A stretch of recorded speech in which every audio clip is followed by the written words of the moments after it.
An elite wide receiver is visiting Syracuse next weekend. Can they get him?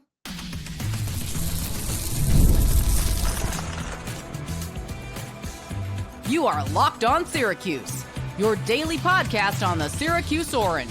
Part of the Locked On Podcast Network, your team every day. Hello, everyone, and welcome into Locked On Syracuse. I'm Jackson Holzer. Thank you for making us your first listen of every single day here on the Locked On Podcast Network, your team every day. Of course, we're always free and available wherever you get your podcasts. And on today's mini podcast, we are joined by Locked On Portal podcast host, recruiting expert, also the host of Locked On Florida State Seminoles. That's right, Brian Smith. And the reason why Brian Smith is on the podcast today is, of course, to talk about some Syracuse football recruiting, because the Orange have an elite wide receiver in the class of 2027 visiting campus next weekend when Syracuse takes on the Panthers.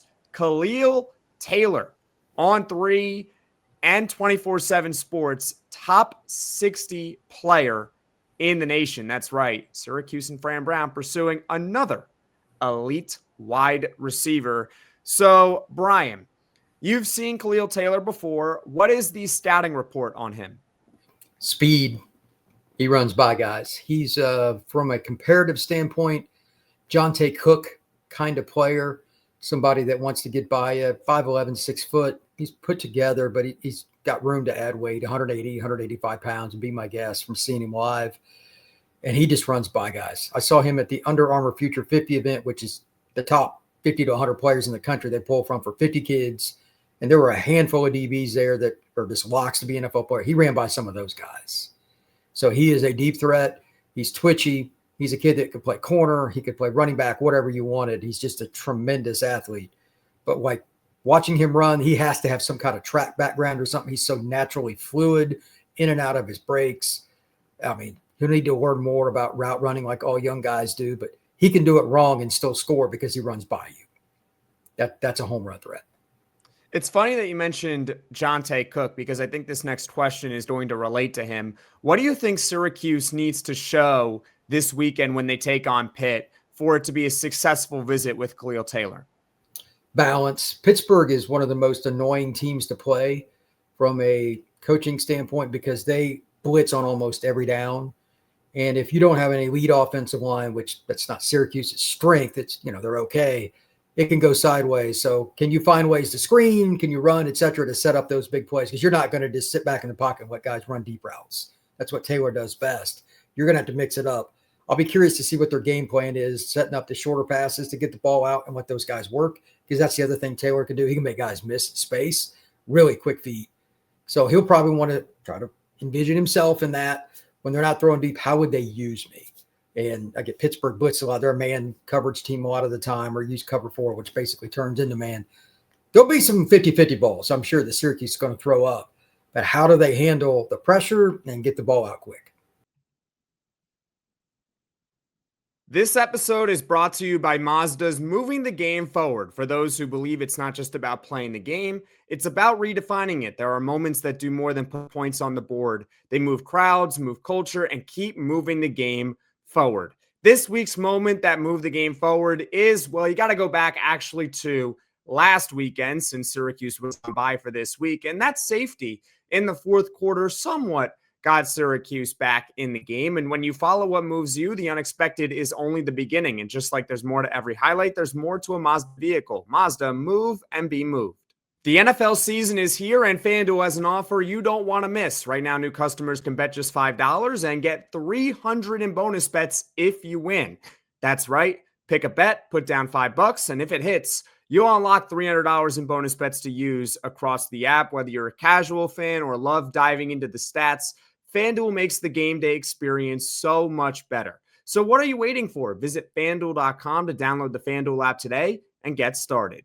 Most people can't name all their financial accounts or even what they're worth, whether it's 401ks, properties, or investments. And when you don't have the full picture, you can end up leaving money on the table. That's why there is Monarch Money. It's an all-in-one personal finance tool that brings your entire financial life together in one clean, easy-to-use interface on your laptop or your phone. Monarch is built for people with busy lives. If you put up organizing your finances, Monarch is for you. Monarch does the heavy lifting for you. You can link all your accounts in minutes, see clear data visuals, get smart categorization of your spending, and finally feel in control of your money without ever touching a spreadsheet. Don't let financial opportunities slip through the cracks. Use code LOCKEDONCollege at monarchmoney.com in your browser for half off your first year. That's 50% off your first year at monarchmoney.com with code LOCKEDONCollege. This is Locked On Syracuse. I'm Jackson Holzer. We are joined by Brian Smith, host of the Locked On Portal podcast and Locked On's very own recruiting expert. We are talking about an elite wide receiver in the class of 2027 visiting campus this upcoming weekend. Of course, I am referring to Khalil Taylor. Now, for some more background on Khalil Taylor, he actually recently decommitted from Penn State, which, oh boy, Penn State, they are in a they're in the bad place right now. Penn State, they are a terrible, no good, very bad program right now. Regardless, Brian, with Khalil Taylor, where do you think Syracuse stacks up in the race for him? Obviously, there's a lot of tough competition out there for him. Well, this is a recruitment that'll go for over another year. Like, even if he committed again somewhere, he's an elite recruit, as I've always told you. Those kids may commit, but it's just a lean. He's from the Pittsburgh area, so that's the connection to Penn State. They get most of the really good players out of that area. But Ohio State, Notre Dame, Florida State, like schools all across the country are trying to get him on campus. He's going to take visits. I just thought it was interesting that Syracuse got him set up for the Pitt visit. That's quick. That's a good sign. They're in the upper echelon, but I think he's probably still in a little bit of shock about how bad Penn State is. So his recruitment is essentially starting all over. I have no idea where he's going to go, and I don't think Khalil Taylor knows where he's going to go. Penn State probably isn't going to be the final destination, though. That's the amazing thing. Getting him out of PA, that's always the hardest thing. But right now, I think Penn State, I actually put out a post on this on all social media about Penn State's going to lose more kids because they're just no fun to watch. If you're an offensive recruit, why would you sign up for that? So, and 27 is a really good year in Pennsylvania. Some of those kids are probably going to leave. Syracuse is as good an option as any, and it's an Eastern school. They always recruit PA. They got other players from the state. I mean, I know that everybody says, oh, he'll just go to Ohio State. Not everybody can go there, and not everybody wants to wait their turn 2 or 3 years to play. So at Syracuse, he would have much better chance of playing really early. So I would not be surprised at all if Khalil Taylor ended up with Fran Brown in the Orange. Well, for Khalil Taylor, I have good news for him, which it starts on a more somber note, but it's actually pretty good for him since he's in the class of 2027. If he were to play as a true freshman, Steve Angeli actually will most likely have eligibility for that year because he suffered the torn Achilles so early in the season. He is eligible to apply for a medical red shirt. So therefore, he will have eligibility for 2026. We already knew that, but also possibly for 2027 as well. In fact, it's actually pretty likely he will be able to play in 2027. That means Steve Angeli could be the quarterback for Khalil Taylor if he were to commit to Syracuse and play as a true freshman in 2027. Brian, how much do you think the Calvin Russell commitment for Syracuse is impacting their ability to maybe get in the race for a guy like Khalil Taylor? I think it opened the door. Hey, if this guy down here from Miami Northwestern with offers from Florida, Florida State, every school in the South, basically, Miami, obviously, if he's willing to go to Syracuse, what is going on there? It'll at least shine light on the opportunity to go join Fran Brown's crew. And they throw it around. I mean, they did last year. They do it this year. So especially wide receivers, it's just attractive. I think they need to show out more on defense if they want to be more well-balanced, but defense is more about recruiting. It's chicken and the egg. So I'm curious to see how many more guys take visits, not just 26 kids, but 27 like Khalil, 28, etc. Because they're starting to trend for some younger players now. They're starting to get involved with those. You see them mentioned more. Syracuse has the attention of players around the country, again, especially offense, and that's understandable. But it's not just offense. Like they're starting to get attention from other people because relationships are still what recruiting is about. Fran and that entire staff, back office, etc., do a tremendous job. of getting kids on campus. So Calvin was just the beginning, but I think that's a small part of it because there's kids all over New Jersey, Texas, etc. They've had kids visit in the last year or so.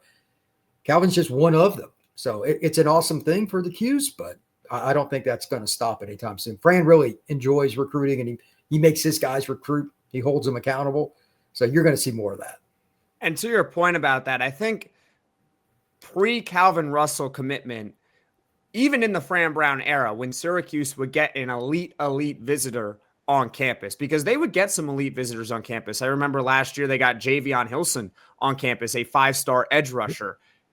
I never had that sense that they're actually going to get him. I thought it was an achievement in of itself just to be able to get a kid like him on campus. But once you get a guy like Calvin Russell, you kind of open up the floodgates a little bit and you start giving people hope that, oh, when you actually get these kids on campus, now Syracuse actually has a legitimate chance to land a commitment, not just get him on campus.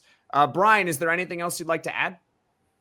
I just think this is a recruitment you just got to monitor. Again, Khalil Taylor could have visited anywhere after he decommitted. He picked Syracuse. That's worth noting.